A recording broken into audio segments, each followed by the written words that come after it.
up, guys? Let's wrap up chapter 2, shall we? So we're going to talk about really quickly organizational charts and HIPAA, okay?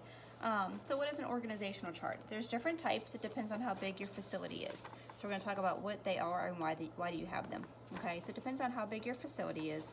This one here, and these should be in your notes. If not, let me know. I'll double check, but I'm pretty sure they are.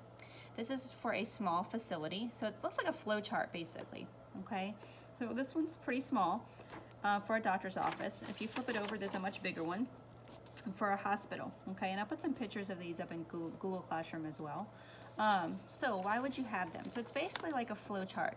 This one is for a doctor's office. So it says at the very top, it's got the doctor. Then the next one under the doctor, it basically shows the chain, if you've heard of the chain of command before, or kind of like who's in charge and how it breaks down. So organizational charts show the chain of command. So you got the doctor, then you got the office manager, and then these are all the people that work under the office manager all the way down to the bottom, okay? So kind of like high man on the totem pole type of thing. So it shows you the chain of command. It shows you who's responsible for what and who their authority figure is or who their boss is, okay? And then it also leads to the operation running a lot smoother. Can you imagine working somewhere and you didn't know who your supervisors were, who your boss was, and that kind of stuff? Things would be real crazy, real chaotic. So an organizational chart is what it is, what it sounds like, right? It keeps everybody organized. They know who to report to, and they show the chain of command, and they show basically who is responsible for what, okay? So if you're reading your notes, it'll tell you right here at the bottom the 3 things I just mentioned, okay? So again, you've got small ones, and then you've got big ones if you look at the hospital one, because there's a lot more people that work at a hospital. You've got your hospital board of directors, you've got your medical staff, then it breaks it all down, all the way down to the very bottom, which is your nurses and your patient care techs and your volunteers and stuff. Okay, so kind of take a look at the notes. Why do we have an organizational chart?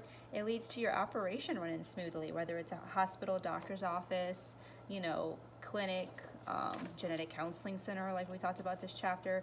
You know, they all should have organizational charts in order to show the chain of command and to keep their operation running smoothly. Okay, so that's what that's about. So look over that. You also need to know about HIPAA. And I did put, I'm looking for my notes here. I did put a picture up. We have a picture up in front of the classroom. It says, knock, knock, who's there, HIPAA? And then it says, shh, HIPAA who? Or I can't tell you that. And it shows a little boy and a little girl, and I put that picture up there. And usually the kids are like, what does that mean? What is HIPAA? So what HIPAA is basically, HIPAA does a number of things. One of the biggest things it does is keeps patients' information confidential. It was a law that came out in 1996. So in 1996, they put it into play and passed the law. And it's HIPAA stands for Healthcare Insurance Portability, Accountability, and Renewability Act. It basically, one of the biggest things it does is keep patients' information private. So, for example, maybe I'm working as a nurse and I'm working at the hospital and my mom's neighbor comes in, you know, with a broken leg or car accident or something, okay? And I see them at the corner of my eye. I don't treat them, but I know that they're there, and I see that obviously something's going on. Can I go home and tell my mom, you know, even though it's her neighbor, and be like, hey, guess who came in the ER today or in the hospital? I saw so-and-so, and he came in, he got a broken leg, and I start telling her all about that man's personal business. Can I do that? Nope. As a healthcare worker, I cannot. I have to keep patients' information private. I don't care if it's my mom's neighbor or not. If it could be my mom's best friend, it doesn't matter. I cannot go home and tell her anything. I can get in big trouble for that. I can get fined and possibly even lose my job as a respiratory therapist if I did that. It goes for nurses, x-ray techs, doesn't matter. If you're working in the hospital, you can even be working as a volunteer in the hospital. You cannot, that's one of the big things with HIPAA is to keep patients' information private.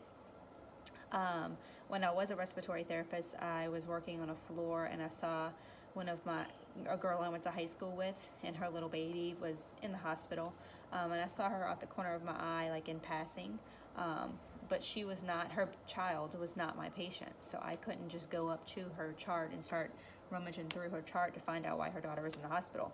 That's a big violation of HIPAA. You get in big trouble for that. Unless it's your patient, you cannot be going around and looking at patients' charts. Same thing if you're on the elevator, like if I'm on my elevator with my friend and I'm like, hey, did you see so-and-so came in the ER today? Yeah, do you have her? She's back again. She's crazy and da-da-da-da. That's violation of that patient's rights. You cannot do that. Okay, so that's one of the biggest things with HIPAA. They also prevent against fraud and abuse. They put strict rules into play as far as medical insurances and billing and that kind of stuff. So they prevent against fraud and abuse and discrimination, meaning if, we have insurance through my husband with his job, and I'm not a diabetic, I'm just using this as an example, say I was a diabetic, and I had needed all these medications, and the insurance company or the insurance plan that we had, they covered my medications and everything was great, and then he switched jobs and he went to get on the new insurance. They can't say, oh no, she costs too much with all those diabetic medicines or whatever. We're not covering any of those. HIPAA, once they put HIPAA into play, that's what they mean. They prevent against discrimination. HIPAA's like, she was covered before under the old insurance. This new insurance, you can't do that. It's against the law. You have to cover her diabetic medicine and that sort of thing. They keep costs down for insurance too. It used to be health insurance was really high. It still can be really high, but HIPAA tries to keep costs down by establishing one set of electronic records and things like that to keep costs down. They offer tax breaks, health provisions, and stuff like that through HIPAA. So just kind of look over HIPAA, but that's one of the biggest things with HIPAA is they keep patients' information private. They're real big on that. If you go to the doctor's office, a lot of times they'll have you sign something saying that you've been given, documentation saying how they're going to keep your records private. Half the time, I'll be honest, I sign it and kind of toss it in the trash can. But by law, they have to give you that. It's like, here, Miss Glenn, here is your, we need you to sign this saying that you've been given a copy of how we're going to keep your records private. We're going to do this, this, and this, and maintain your patient, maintain your confidentiality. So that's the biggest thing. Okay, so organizational charts and HIPAA kind of wrap up the chapter. If you have any questions, let me know, and I will see you guys hopefully on Friday for the Google Meet at 1 o'clock.